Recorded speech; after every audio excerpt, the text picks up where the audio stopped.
Hello viewers, particularly my students of High School Badrar. Assalamu alaikum.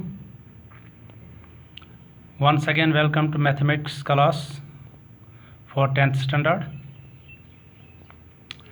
So we are dealing with similar triangles and our topic is about Pythagoras theorem.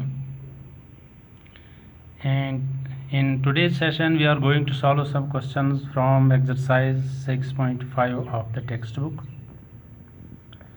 The question number 9 is: a ladder 10 meter long reaches a window 8 meter above the ground. Find the distance of the foot of the ladder from the wall. एक दीवार में एक खिड़की है जिसकी height ज़मीन से 8 metre है और इसके साथ लगी हुई है एक सीढ़ी लैडर जिसकी हाइट जिसकी लेंथ 10 मीटर्स है। हमें बताना है कि अगर लैडर का टॉप विंडो के साथ लगता है तो उसका जो फुट है वो दीवार से कितनी दूर पर रहेगा।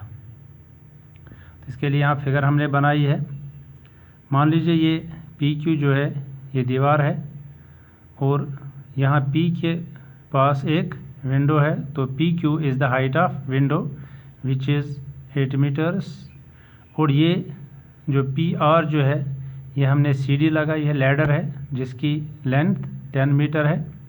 तो इसका टॉप जो है ये सीढ़ी खिड़की तक पहुंचता है, विंडो तक पहुंचता है। और हमें बताना है कि जो इसका फुट है ये आर पर जो है ये दीवार से कितनी दूर है। तो दीवार अगर क्यू पर है तो क्यू आर का डिस्टेंस हमें मालूम करना है। हम फिगर में देखते हैं कि चूंकि ये दीवार जो है ये वर्टिकल होगी तो यहाँ पर एंगल 90 डिग्री होगा। तो इस तरह से ये पी क्यू आर जो है ये एक राइट ट्रायंगल बनती है। इसमें पी क्यू है 8 मीटर्स और पी आर है 10 मीटर्स। और चूँकि यहाँ पर 90 डिग्री है क्यू पर तो पी आर हाइपोटेन्यूज हो गया, तो हमें क्यू आर साइड इसमें से निकालना है। सो इस तरह से हम पाइथागोरस थ्योरम यूज़ करके इस क्यू आर को निकाल सकते हैं। Now let's try to solve it. Let P Q equal to 8 metres be the height of the window and PR equal to 10 meters be the length of the ladder. Thus in the figure PQR is a right triangle right angled at Q। जैसे यहाँ हमने देखा PQ height of window है, PR length of ladder है और इस तरह से जो ये राइट ट्रायंगल बनती है PQR, इसका राइट एंगल कहाँ पर है? Q पर है, क्योंकि दीवार जो होगी वो वर्टिकल होगी। तो हम इसमें यूज़ पाइथागोरस थ्योरम करेंगे तो क्या आएगा?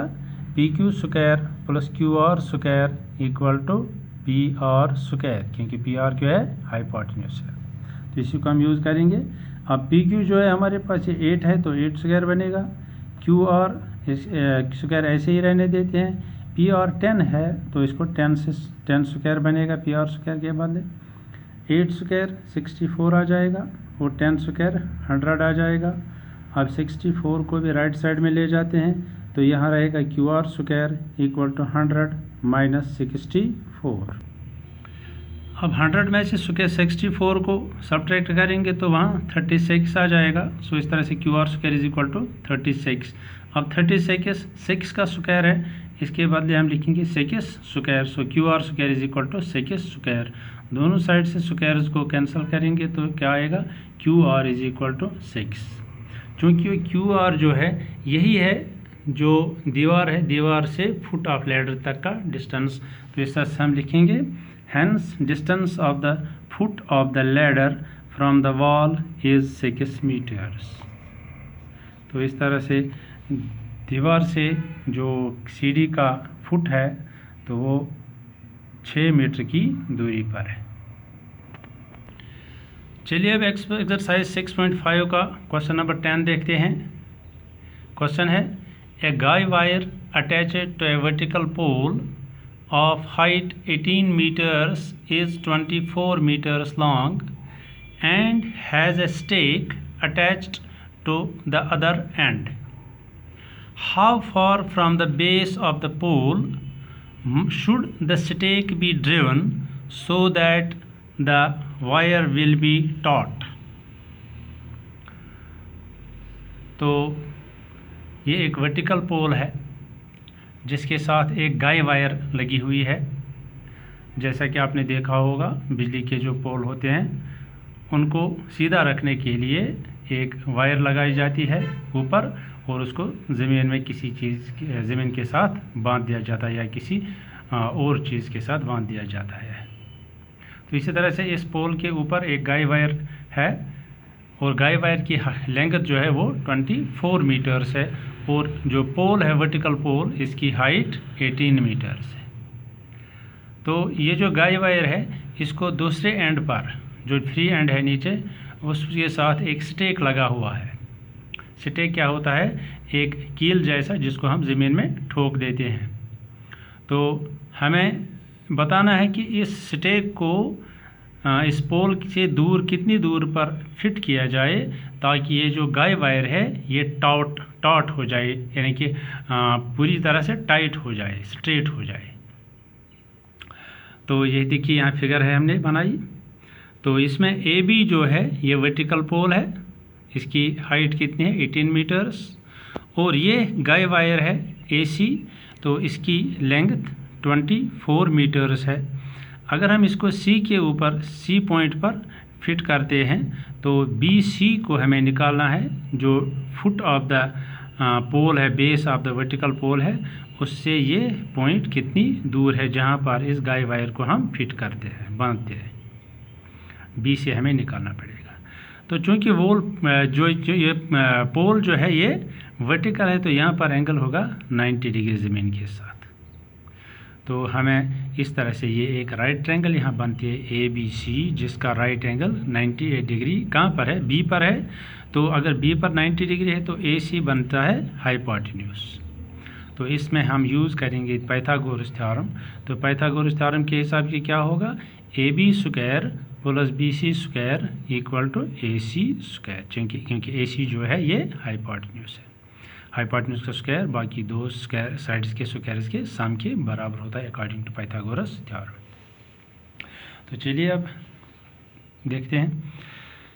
Late A B equal to 18 metres be the height of vertical pole and AC equal 24 meter be the length of guy wire. Thus in the figure ABC is a right triangle right angled at B, जैसा कि हमने यहाँ figure में अभी देखा। AB हमने vertical पोल 18 metre का height का दिया यहाँ पर दिखाया है और AC जो है ये गाय वायर है, इसकी लेंथ 24 मीटर है। तो ABC राइट ट्रायंगल बनती है जिसमें राइट एंगल B पर है। अकॉर्डिंग टू पाइथागोरस थ्योरम क्या आएगा इसमें? A B square plus B C square equal to A C square, क्योंकि ए सी इसका हाइपोटेन्यूज है, हाइपोटेन्यूज का स्क्वायर बाकी दो साइड्स के स्क्वायर्स के सम के बराबर होता है अकॉर्डिंग टू पाइथागोरस थ्योरम। अब ए बी जो है ये हाइट ऑफ पोल है 18 है, तो इसको 18 स्क्वायर लिखते हैं, बी सी स्क्वायर को ऐसे ही रहने देते हैं। ए सी जो है ये गाय वायर हमें हमारी फिगर में है तो इसकी लेंथ 24 है, तो इस तरह से ए सी स्क्वायर के बदले 24 स्क्वायर आ जाएगा। 18 का स्क्वायर 324 बनता है और 24 का स्क्वायर 576 बनता है। तो इस तरह से हम 324 को अब राइट साइड में ले जाएंगे तो यहाँ पर ये प्लस है, यहाँ पर माइनस हो जाएगा। तो यहाँ पर बी सी स्क्वायर रहेगा इज इक्वल टू 576 माइनस 324। इन दो को जब हम सब्ट्रैक्ट करते हैं तो वहाँ पर 252 निकलता है। 576 में से 324 को सब्ट्रैक्ट करते हैं तो वहाँ पर 252 निकलता है। तो इस तरह से हमारे पास B C square is equal to 252। अब हम 252 के फैक्टर देखते हैं कि किसका स्क्वायर बनेगा। यहाँ देखिए 252 6 से पहले करते हैं, 6 4 ज़ा 24, 12 बनता है, 6 2 ज़ा 12, फिर 6 से फिर करते हैं, 6 7 ज़ा 42। इस तरह से 6 दो बार आ गया, 7 एक ही बार आ गया। हम 6 को स्क्वायर लिख सकते हैं। तो इस तरह से 252 के बदले हम 6 × 6 × 7 लिखेंगे। अब स्क्वायर रूट के अंदर जो है स्क्वायर रूट के अंदर 6 2 बार है, तो जो 2 बार आता है वो स्क्वायर बनता है, तो इस तरह से 6 स्क्वायर का रूट कैंसिल हो जाएगा तो 6 बन जाएगा। तो इस तरह से रूट के अंदर क्या रहेगा, सिर्फ 7। तो इस तरह से BC is equal to 6 root 7। चूँकि BC जो था यही हमें यहाँ निकालना था, जो पोल का बेस है और जहाँ पर गाय वायर हमने फिट की है, तो ये BC हमें निकालना था और BC का वैल्यू कितना आ गया, 6 रूट 7। इस तरह से हम लिखेंगे hence distance of the stake from the base of the pole is 6 root 7 metres. तो 6 रूट 7 मीटर्स के बराबर है वो डिस्टेंस जहाँ पर हमें ये स्टेक फिट करना है, ताकि ये जो गाय वायर है ये टाइट हो जाए। ठीक है, तो इस तरह क्वेश्चन नंबर 9 और 10 हमने इस सेशन में किया। आप और क्वेश्चन की भी और उससे पहले जो भी क्वेश्चन किए उनकी भी प्रैक्टिस कीजिए। तो अगली क्लास तक के लिए खुदा हाफिज़। Thank you for watching.